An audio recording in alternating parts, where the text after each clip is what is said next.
साथियों, आज कर्मवीर बाबू हरिदास जी आवड़े इनका 104वां जन्मदिन है। एडवोकेट बाबू आवड़े के नाम से वो जाने जाते हैं। वो प्रॉपर नागपुर के हैं। नागपुर लश्करी बाग में निवास था उनका। वो 55 साल तक जिए, लेकिन उस दरमियान उन्होंने जो काम किए उसमें दो कामों का मैं इस माध्यम से उल्लेख करना चाहता हूँ। बाबू हरिदास जी आवड़े, इनका ये कर्मवीर बाबू आवड़े नाम से एक जीवन संघर्ष करके एक किताब निकाली गई। इसमें इनकी जीवनी और इन्होंने किए हुए काम का आलेख है। इसमें दो घटना की मैं जानकारी इसलिए देना चाहता जो उनके ज़िंदगी में और पूरे भारत के बौद्धों के ज़िंदगी में सबसे महत्वपूर्ण दो घटनाएं हैं। पहली घटना कौन सी है? तो बाबा साहब अम्बेडकर ने जिस जगह 14 अक्टूबर 1956 को हमें बौद्ध धर्म की दीक्षा दी, उस दीक्षा भूमि की जगह को गवर्नमेंट के तरफ से हासिल करने का काम, मिलाने का काम, उसका जो प्रयास है, उसकी नींव बाबू हरिदास आवड़े इन्होंने डाली है।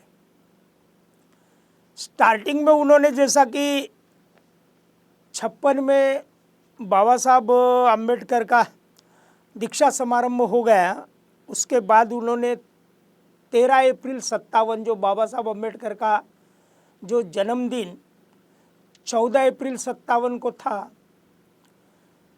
तो उसके पहले रात को 13 अप्रैल को उन्होंने जिस जगह बाबा साहब अम्बेडकर ने धम्म दीक्षा दी थी, उस जगह पर, दीक्षा के जगह पर उन्होंने बुद्ध का स्तंभ बनाने का काम किया, जिसमें बुद्ध मूर्ति रखी गई। और यह उन्होंने इस नियोजन से किया, प्लानिंग से किया, क्योंकि उस साल उस जगह पे जो मैदान खुला पड़ा था, आज जिस जगह दीक्षा भूमि है, वो खुले मैदान में यशवंतराव चौहान उस वक्त के जो मुख्यमंत्री थे, उन्होंने कांग्रेस का सम्मेलन लेने का ऐलान किया था। जब उस जगह पे कांग्रेस का सम्मेलन होने की बात इनके कान तक आई, तो बाबू हरिदास जी आवड़े और उनके सहयोगी थे, उस वक्त के मेंढे गुरुजी करके जो कर्नल बाग में रहते, उनसे उन्होंने बैठक की, बातचीत हुई, नियोजन हुआ, और उसी रात एक ट्रक में जो चीज़ें लगती कंस्ट्रक्शन के लिए, वो सारी चीज़ें ट्रक में लाद कर, इवन जो मज़दूर लोग हैं, मज़दूर लोग भी और प्लानिंग करने वाले सारे लोग ट्रक में बैठकर और मटेरियल के साथ में उस भूमि पे गए, और उन्होंने रातों रात वो स्तंभ खड़ा करने का और तथागत बुद्ध की मूर्ति लगाने का काम किया। बाद में जब सत्ताधारियों को, यहाँ के शासन को पता चला, तो जब पूछा गया, तो उस वक्त के जो रिपब्लिकन पार्टी के जो अधिकतर जो नेता थे, उन सारे लोगों ने हमें पता नहीं किसने ये मूर्ति लगाई, ये बात कह के अपने हाथ झाड़ने का काम किया। लेकिन बाबू हरिदास आवड़े इन्होंने स्वयं कहा कि ये मूर्ति हमने लगाई और इसे हम तो नहीं हटा सकते, अगर आप में पावर है तो आप हटाओ, क्योंकि हम एक बार जिस महापुरुष को बिठालते, हम अपने हाथ से जब बिठालते तो अपने हाथ से हम उठा नहीं सकते। उसके बाद में जो संवाद हुआ और संवाद के माध्यम से फिर जो डिस्कशन हुआ और जैसा कि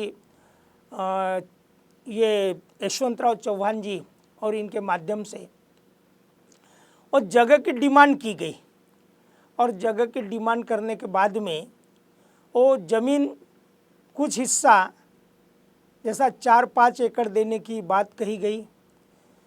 आगे बढ़ते बढ़ते ये बात बहुत ज़्यादा बढ़ी और फिर 14 एकड़ देने की ये बात हुई। विधान परिषद में जो प्रस्ताव भी जो पास हुआ, जो ठराव पास हुआ, उस ठराव की बात ये 60 की बात है। 22 जुलाई 60 को महाराष्ट्र बम्बई विधान परिषद में ये ठराव पास हुआ और ये जगह देने की बात हुई। उसमें बाबू हरिदास जी आवड़े और डॉक्टर बाबा साहब अम्बेडकर के पुत्र भैया साहेब यशवंतराव अम्बेडकर, इन्होंने भी बात कही और आवड़े बाबू ने जो संस्था इस समाज में धम्म का काम करती है, जो रजिस्टर्ड है, अनडिस्प्यूटेबल है, अच्छा व्यवहार रखती है, उस संस्था को ये जगह देने की बात कही। किसी संस्था का तो उन्होंने उल्लेख नहीं किया, लेकिन वामनराव गोडबोले जी की जो उस वक्त जो धम्म दीक्षा आयोजन समिति थी, जिसके माध्यम से बौद्ध सभा थी, उनको देने की बात थोड़ा सा उनका झुकाव था।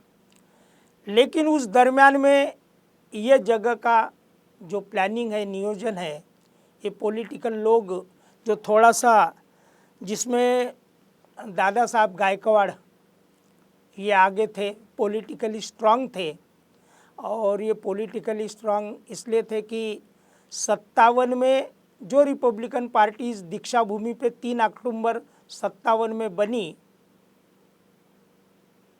और 58 से ही उसके 2 फाड़ हुए और तब से आज तक के वो फाड़ अपने को नज़र आते हैं।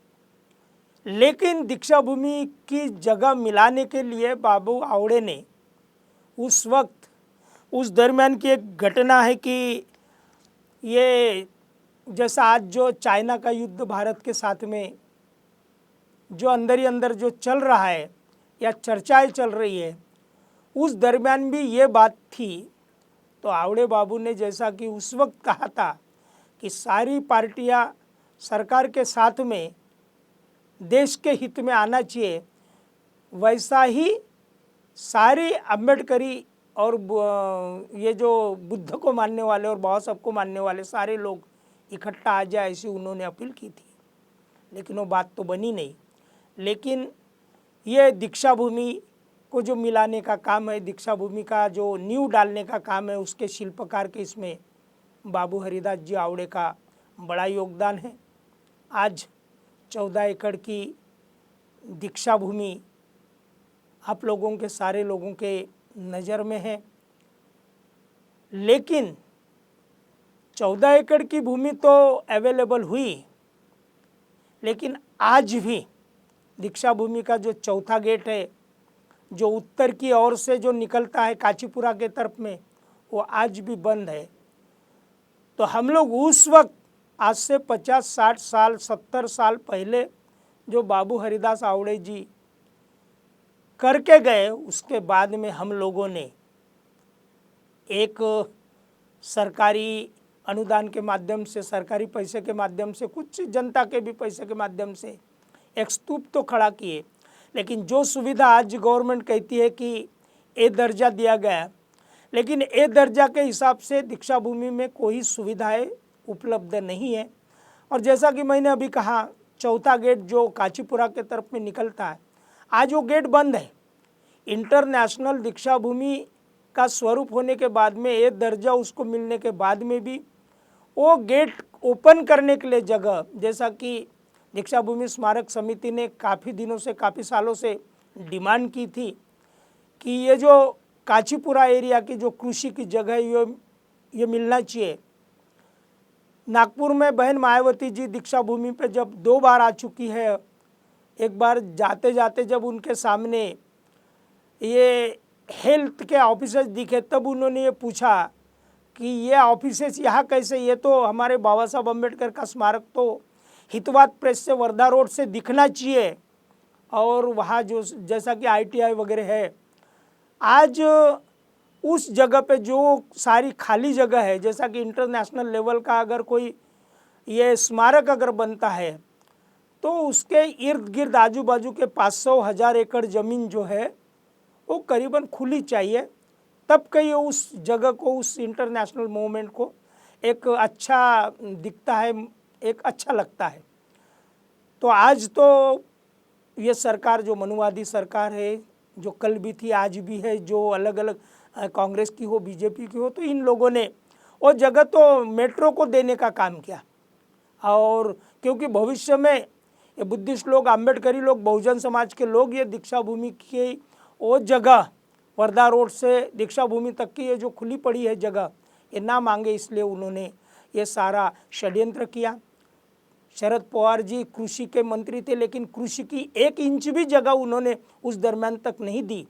मैं ये दीक्षा भूमि का संदर्भ इसलिए ये देना चाहता हूँ कि दीक्षा भूमि आज इंटरनेशनल लेवल पे बौद्धों की एक आस्था का ठिकान है, एक प्रेरणा का ठिकान है, और समता का जो स्वातंत्र्य, न्याय, बंधुता का जो पुरस्कार है यहाँ से होता है। ये एक घटना। दूसरी घटना मैं ये बताऊंगा कि नागपुर में उस दरमियान ये 62 की घटना है। 1962 में नागपुर में जो उत्तर नागपुर में चुनाव हुए थे, जिसमें धर्मदास मेश्राम और पंजाबराव देशमुख, धर्मदास मेश्राम ये चुन कर आए थे और पंजाबराव देशमुख चुनाव हारे, पंजाबराव शंबरकर ये चुनाव हारे थे। तो ये मुद्दा उठाया गया कि उत्तर नागपुर ये रिजर्व सीट थी और रिजर्व सीट से महार लड़ सकता था, और धर्मदास मेश्राम जिसको डॉक्टर DP मेश्राम कहते हैं, वो डॉक्टर DP मेश्राम ये महार से बौद्ध बने थे। लश्करी बाग में जो 57 में 56 के बाद में बाबा साहब के धम्म दीक्षा के बाद में जो एक समारोह हुआ था, उसमें उन्होंने बुद्धिज़्म अपनाया था। तो ये बात को लेकर पंजाबराव शंबरकर ने केस फाइल की डिस्ट्रिक्ट कोर्ट में कि ये महार है, ये बौद्ध है और महार बन के चुनाव लड़ा, इसलिए इसका चुनाव रद्द किया जाए। डिस्ट्रिक्ट कोर्ट ने बात को माना और DP मेश्राम का चुनाव कैंसिल किया। DP मेश्राम ये धर्मदास मेश्राम हाईकोर्ट गए। जब हाईकोर्ट गए तो हाईकोर्ट में एक बड़ी मजेशीर बात है, ये पूरे भारत के बौद्धों को, अम्बेडकरी लोगों को और यहाँ के ब्राह्मणिज्म वालों को एक धक्का देने वाली ये बात है। ये बात कौन सी है? जिस 14 अक्टूबर को बाबा साहब अम्बेडकर ने धम्म दीक्षा ली, उनके ही साथ में भवानी शंकर नियोगी नाम का एक ब्राह्मण जो रिटायर हाईकोर्ट का चीफ जस्टिस था, इन्होंने भी बाबा साहब अम्बेडकर के साथ में धम्म दीक्षा ली थी। अब जब वह धम्म दीक्षा ली थी, लेकिन उसके पहले की एक ऐसी छोटी सी एक घटना का जिक्र, ये घटनाएं क्यों मैं बता रहा हूँ, ये सारी घटनाएं बाबू हरिदास आवड़े जी जो है ये जीवन संघर्ष, इसमें सारी नोटिंग है। और बाबू हरिदास आवड़े जी ने ये सारी बातों का उल्लेख किया कि जब वामनराव गोडबोले जी ने ये जब जमीन का, जब बाबा साहब अम्बेडकर धम्म दीक्षा लेने जा रहे थे, उसके पहले उन्होंने जगह की पूजा की थी, और वो पूजा में उस वक्त का जो ये भवानी शंकर नियोगी नाम का जो ब्राह्मण था, रिटायर जज था, उन्होंने, ये हाईकोर्ट का रिटायर जज, तो इन्होंने पूजा की थी और वैदिक पद्धति से पूजा की थी। ऐसी बात बाबा साहब अम्बेडकर को उस वक्त बताई गई थी। तो बाबा साहब अम्बेडकर गोडबोले जी पर नाराज हुए और ये भवानी शंकर नियोगी को भी थोड़ा सा झापा था कि, और ये कहा था कि ये बम्मन क्या कभी सुधरेंगे कि नहीं सुधरेंगे। और ब्राह्मण लोग अभी से ये बौद्ध धर्म को, बुद्धिज्म को सैबोटाइज करने में लगे हैं और अभी से षड्यंत्र करना उन्होंने शुरू किया, ये कहा था। लेकिन भवानी शंकर नियोगी ने माफ़ी मांगा। फिर बाबा साहब को ये बताया कि ठीक है, मुझे माफ़ कर दो, मेरी गलती हुई, मैं बौद्ध धर्म अपनाना चाहता, आपके साथ में हूँ। और फिर वो धम्म दीक्षा के वक्त भवानी शंकर नियोगी, एक कुलकर्णी नाम का भी एक एडवोकेट था, ये इन लोगों ने भी बाबा साहब अम्बेडकर के साथ में धम्म दीक्षा ली। लेकिन जब ये शंबरकर वर्सेस डीपी मेश्राम, ये जब बात हाईकोर्ट में गई तो हाईकोर्ट में तो बाबू हरदास आवड़े थे, शंबरकर के तरफ से उमरे जी थे, शंबरकर के तरफ से एडवोकेट बेलेकर थे। तो इन लोगों को ये शो करना था, ये बताना था कि बाबा साहब अम्बेडकर ने धर्मांतर किया और हम हिंदू नहीं है, महार ये हिंदू है और हम बौद्ध बने, हम हिंदू नहीं है। जब हम हिंदू नहीं है तो बौद्ध है और हिंदू से हमारा कोई लगाव नहीं। तो ये बात हाईकोर्ट में ये सिद्ध करना था, ये बताना था आवड़े बाबू और ये पंजाबराव शंबरकर को।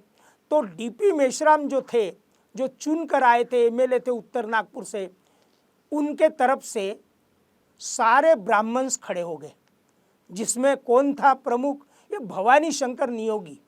और इन्होंने क्या कहा कि ये हिंदू धर्म पे बहुत बड़ा संकट है और मैं तो बौद्ध धर्म को ये हिंदू धर्म की शाखा मानता हूँ, मैं बुद्ध को तो विष्णु का अवतार मानता हूँ। और अगर ये हाईकोर्ट ने अगर ये मान लिया कि ये बौद्ध धर्म ये अलग है और ये उसकी शाखा नहीं है, तो फिर मेरे धर्म पे आघात होगा। ऐसा बोलकर भवानी शंकर नियोगी, उसके साथ में मैं दो चार नाम इसलिए बताता हूँ कि कुलकर्णी, फड़के, पाध्ये, पुराणिक और नायडू, ये सारे ब्राह्मण्स किसके तरफ से थे?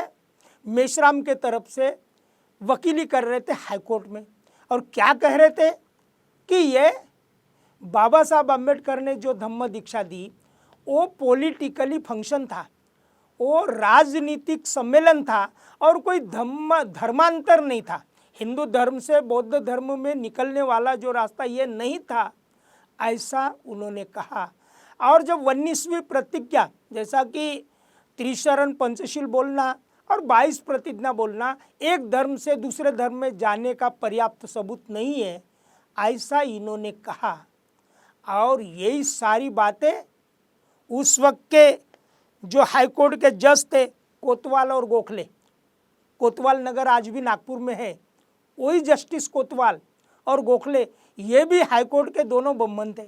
तो हाईकोर्ट के दोनों ब्राह्मणों ने और ये जितने सारे वकील ब्राह्मण जो उनके बाजू से खड़े हुए थे डीपी मेश्राम के तरफ से, क्या कह के खड़े हो रहे थे कि बाबा साहब अम्बेडकर ने नागपुर में पॉलिटिकल प्रोग्राम किया और ये कोई धम्म दीक्षा और धर्मांतर सोहड़ा नहीं था, ये राजनीतिक सम्मेलन था, ये कह के उन जज को कन्विंस किया।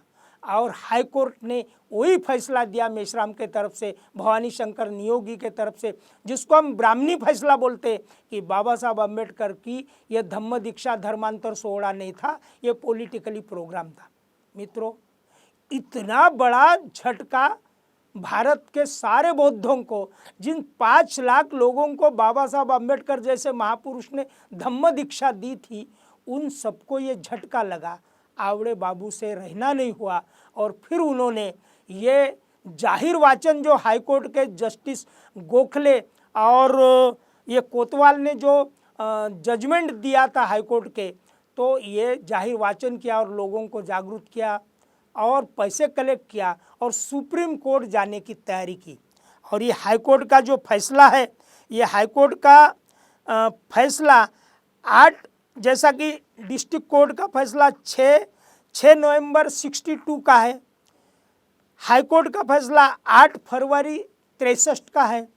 और सुप्रीम कोर्ट में हो गए, सुप्रीम कोर्ट में वो तो केस लॉ होता है, सबको मालूम है। उस वक्त के चीफ जस्टिस गजेंद्र गढ़कर थे, उनके साथ में 5 जजेस थे। वो 6 लोगों के जजेस ने जो डिसीजन दिया वो डिसीजन 16 अक्टूबर 64 को दिया।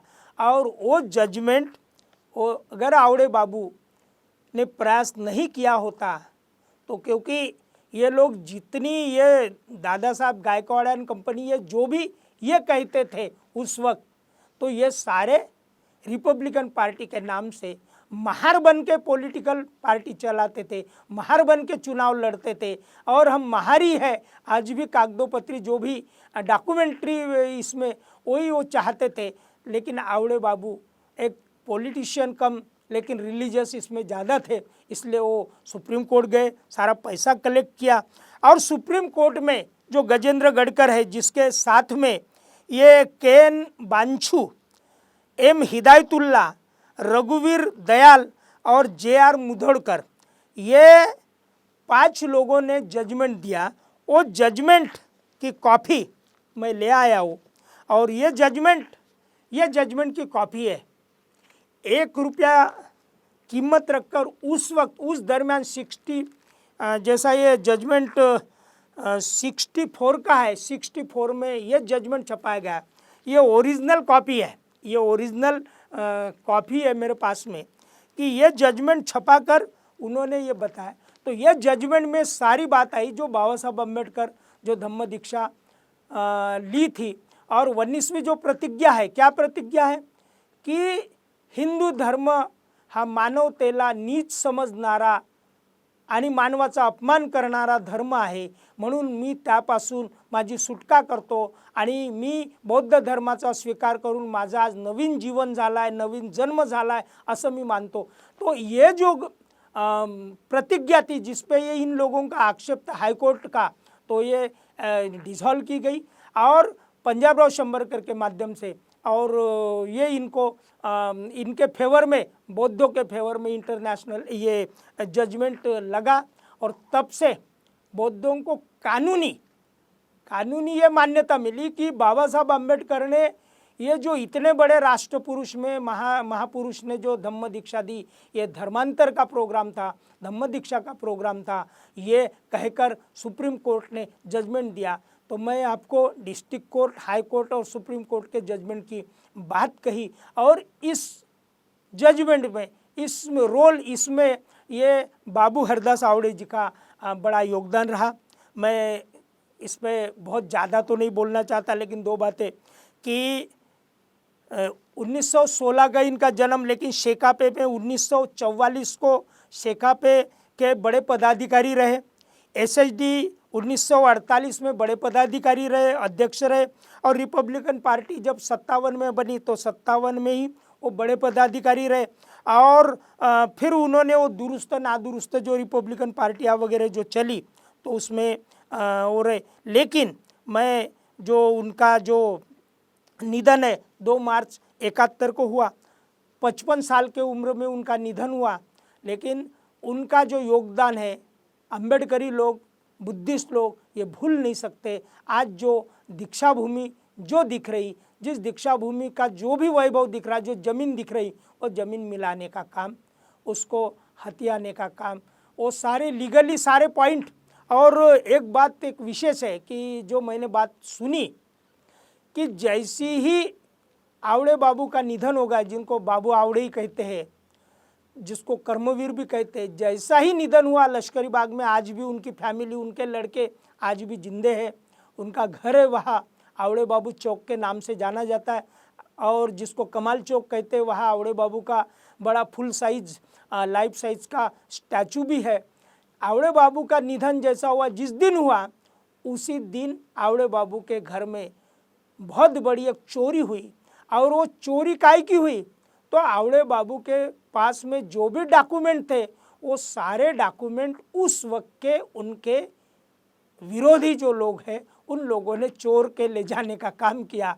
और ये आवड़े बाबू, क्योंकि आवड़े बाबू हर वक्त ये कहते थे कि जो भी मैं कहता हूँ, जो भी मैं बोलता हूँ, ये सारा प्रूफ के साथ में बोलता हूँ और सारे डॉक्यूमेंट मेरे पास में है, ऐसा प्रूफ करते थे। तो ये जो जीवन संघर्ष में जो बहुत सारे जो कुछ डॉक्यूमेंट है, ये जो आवड़े बाबू कर्मवीर प्रकाशन समिति, जिसमें डॉक्टर भाऊ लोखंडे ने जिनका ये संपादन किया और पूरी सारी मंडली ने ये काम किया।